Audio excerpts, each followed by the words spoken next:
All right, welcome into our preseason preview as we talk some pitching here for UConn baseball. We're joined by Josh MacDonald, his 10th year already with the Huskies. Hard to believe, Josh. It's been 10 seasons, but hey, last year obviously cut short for you guys and had a 5-game winning streak going, and you were feeling really good about your staff. What were some of your thoughts as you went into the long quarantine? Obviously, Nick Krauth was special for you guys, but what were some other thoughts that you had as you wrapped up 2020? Yeah, I mean, there were certainly some things that stood out. I thought off the top, obviously, Nick was certainly putting together a special campaign. We've had a few really good guys in the past, and I don't know if we've ever had anybody at least come out of the gates like that. I could be wrong, but I don't remember anybody. Not just being 4-0, just the way he did it. Beating the teams that he did, winning games when we absolutely need him to. I think he saved us, salvaged 2 weekends from us getting swept. Just really, really unique stuff. And then the other things were, you're right. As we were ending there, it looked like Sim was starting to figure some things out on the mound. Caleb was looking really comfortable finishing games off for us. Andrew Marrero looked like a guy who was getting really comfortable in being in the back of the pen for us. Randy Polonia looked about as good as he has since his freshman year. So, I thought that we were going to be a team at least that could compete every weekend. And, that's really what you want, right? You want a chance to win 2 out of 3 every weekend. I thought that we were going to be able to have a staff that could do that. And I thought, with the offense that we had, that it was going to be all right as well. Looking back at last year, obviously waiting forever in the preseason and then those opening weeks of, was Ben Kasperius going to be eligible? And obviously never was able to get eligible last season, but the draft happens, free agent signings happen, and Ben opts to come back to UConn. We've talked about it a bunch. Obviously, a Friday night guy that you get back. We just saw him in a preseason rack up 14 strikeouts in 6 innings. Just talk a little bit about his development and what Husky fans can expect from him on Friday nights. The pandemic had winners and losers. Obviously, I think across all aspects of life, I think there are probably going to be a lot more on the losing side. When this is all said and done, it's been really tough for a lot of people. But I think one of the beneficiaries of this time off and being a time to kind of reflect and really concentrate into what he wanted to was Ben. Ben's kind of been two-way his whole life. He's an incredibly talented baseball player who had some sniffs from guys who didn't really get to see enough. They got to see little glimpses of him in our uniform at practice. Remember what he was doing in high school. Remember a couple things that he could do at UNC. And he was able to kind of say, all right, I know that the pitching side of this is probably what's going to take me the furthest. So he concentrated on it. He pitched over the summer and then said, I think I can take a real shot at this. And I think I could use, a year coming back and actually proving that. And, he's about as good as we've had. They're all so different, as the years go on, was Carson Cross better than Anthony Kay? Was he better than Tim Cate? Was he better than Mason Fioli? I don't know. All I can tell you is that this guy gives me the same feeling when he takes a mound as those guys. I think we're going to have a really good chance to win, and you may have a chance to see something special every time he touches the ball. He does some things that those guys could not do. I think he's about as athletic of a pitcher as we've had. Everything comes very easy to him. To be able to repeat is very easy for him. He's able to switch on a dime in terms of how he wants to attack guys. And then he has, really the thing that, like a Carson and Kay, he's got that super bulldog, Mason Fioli sort of, I want to win at all costs to him as well. He's going to be really good. And like I said, hopefully, he has a whole year to show that And, I know that him leading the rotation, puts us in a really good light. Josh, you touched on Sim in your opening remarks. Obviously, a great taste in our mouths as we ended 2020 with that career high 6 innings and 12 punchies, I believe, against Presbyterian. How does Sim get to that next level that you believe that he can get to? Again, I think a lot of this consistency, we've seen really good glimpses from him. The thing that we all love about Joe is that when he takes the ball, when his day is done, we're not questioning whether or not he gave his all. He's going to go out there, he's going to compete. He's going to leave it out on the field. Sometimes it hurts him. Sometimes it hurts him. The Michigan game is one that I think of where he was exhausted. In that first inning, trying so hard. Trying to squeeze 3 outside the inning. And there's times where, he wants to attack and, he'll leave a pitch, center cut and it leaves the yard, or it's a crippling double. But, the things that we've been able to see is that when his arm's in shape, when he's in shape, he can hit his spots. If he's hitting his spots, he has above average stuff. He has above average secondary, and, he should give us a chance to get the ball to the bull or what we think is a strong bullpen and get some W's.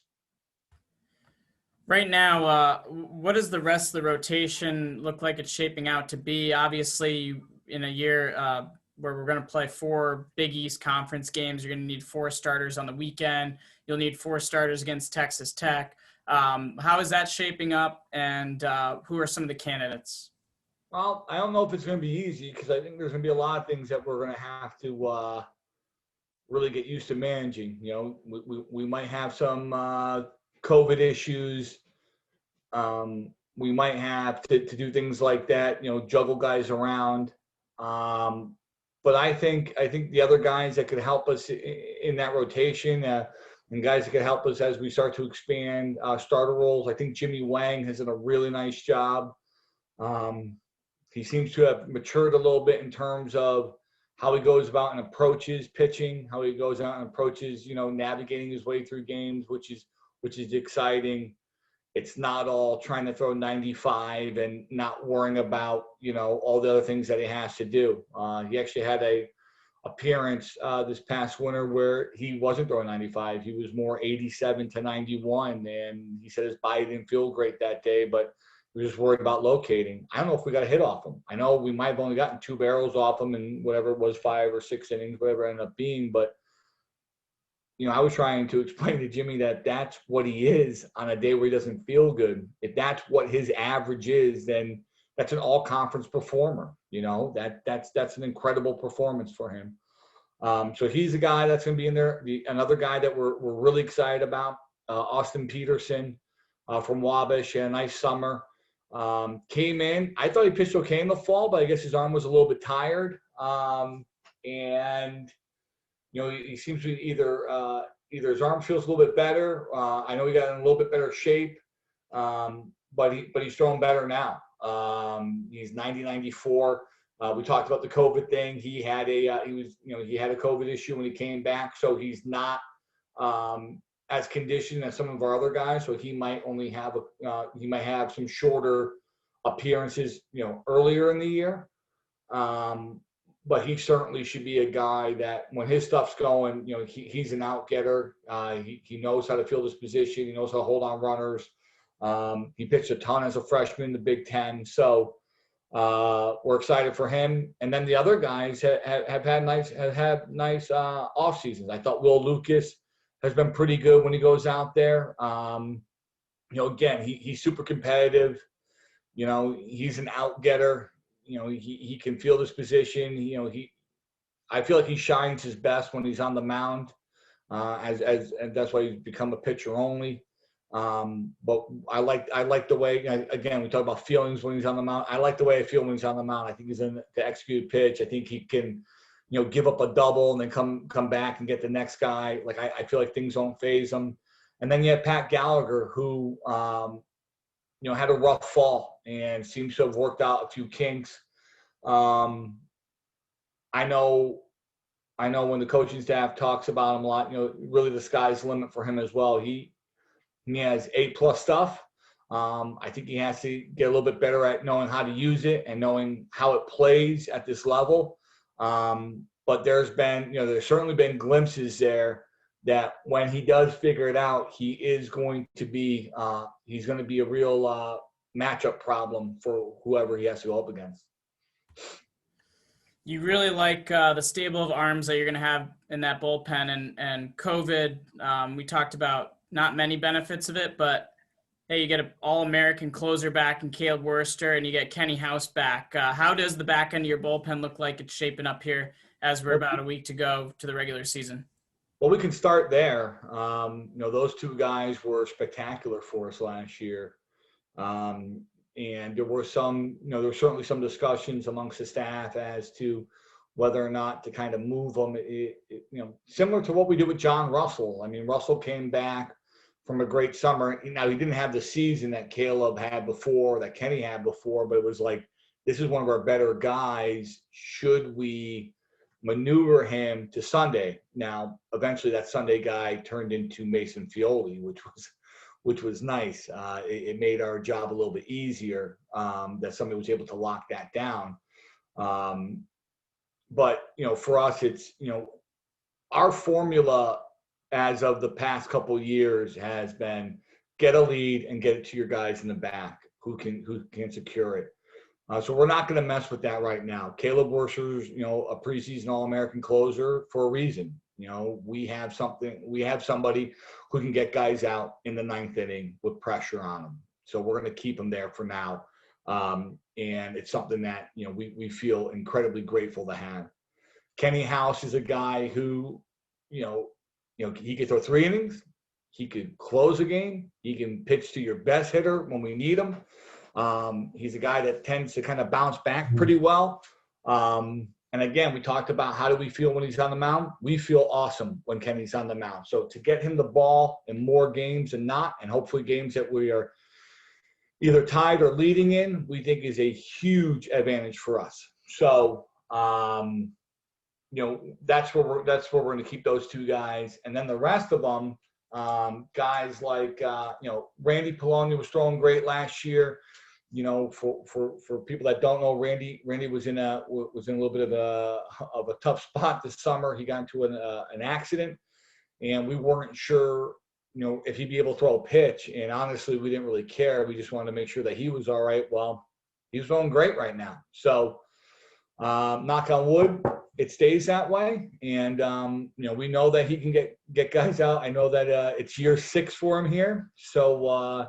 He's certainly familiar. It was kind of weird when we had Anthony Kay back. That was one of his teammates, and not like Bobby McBride's one of his teammates, so that's a bit of a gap in terms of ages. But we know that he can handle pressure. We can give him the ball. He's resilient. We know that he's taking the ball in the 9th inning. When we played Michigan last year and they were really good, he was one of our guys who really stepped up there. So we love having him. And then the other guys are all a lot of fun. Andrew Marrero is, he's going to be really special. I think that a full year of Andrew is going to be great. And then the other guys on the list. I mean, Bobby McBride has a super arm. Devin Kirby, kind of comes from that house mold as a guy who can go out there and get outs. Justin Willis has SEC experience, and we're jacked about him. Sam Faveri, who was hurt last year, who was probably, looking back at it, was probably our best freshman arm in the fall last year, ahead of Gallagher, ahead of Marrero. He's healthy, and he looks really, really good. He's going to be a guy that can help us get outs. And then a guy that we're going to move back into the pen, who was starting last year, was Colby. And, one of the things with Colby is that Colby's not a big talker, but he's competitive. But I don't think his arm has felt good. I think he kind of goes out there, and if his arm doesn't feel good, he's still going to take the ball. And, you kind of have to, hey, how's your arm feel? Not good.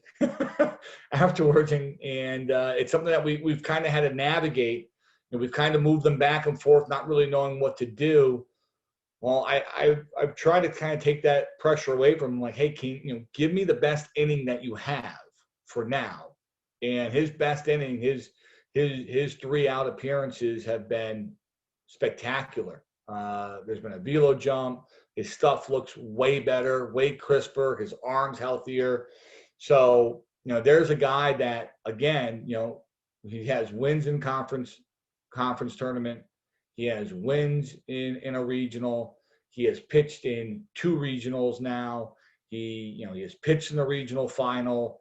I mean, we've given him the ball. If you look at all the guys on our team, if they were all to look in the mirror, who's taking the ball in the biggest moments, I mean, Colby probably beats them all out. So to have him back there now to help out those other guys, I think it's going to be a real weapon. And other guys I haven't mentioned, we're pretty deep. Brendan O'Donnell, lefty, he's going to have a heck of a career for us. Kenny Campbell has looked pretty good for us. Again, he's coming back from some COVID protocols. So, and then we have our 2-ways. Eric Stock, who we can, our left fielder, who we can bring in, and he can match up, and he has a lot of big time game experience. And then Reggie Crawford, who has the best arm on the team, in terms of just pure stuff. So we got a lot of arms. I want to believe that maybe we won't need to use all of them, because in a typical year you're using 12 to 14 guys, but I have a feeling that we're going to have to use a lot of guys in different roles, and a lot of guys, being able to have to kind of shift just because of all the safety and protocols with, things such as contact tracing and stuff like that. We're going to have to be super resilient. We cannot get too comfortable in a role, because, 1 week you could be the setup guy, the next week you could be starting, a deciding series start for us on Sunday.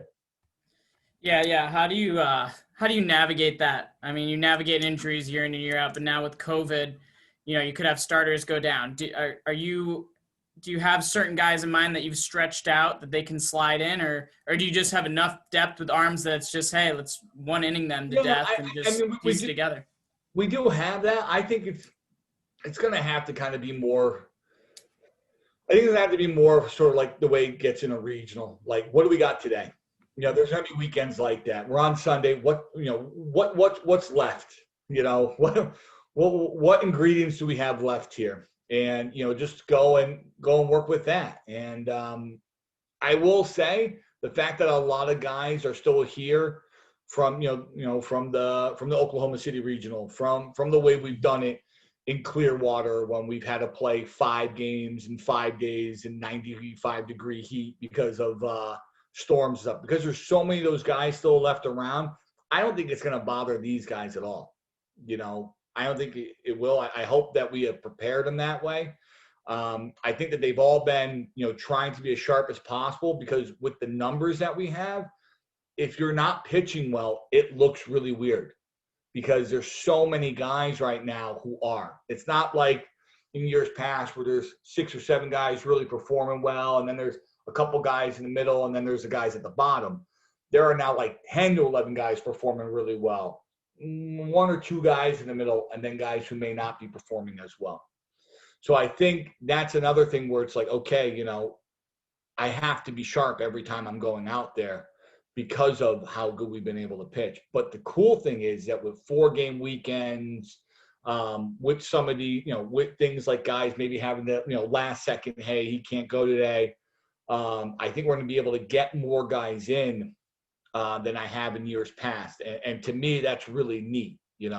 Hopefully I can get them in some sort of a rhythm and some sort of a role. But, I don't know. I kind of did everything when I was here. So, just take the damn ball and get outs for me. So. Hey, we really appreciate the time. It's obviously going to be a crazy year, but hopefully we're just able to get games in. Thanks, Josh. Appreciate it. Have a good one.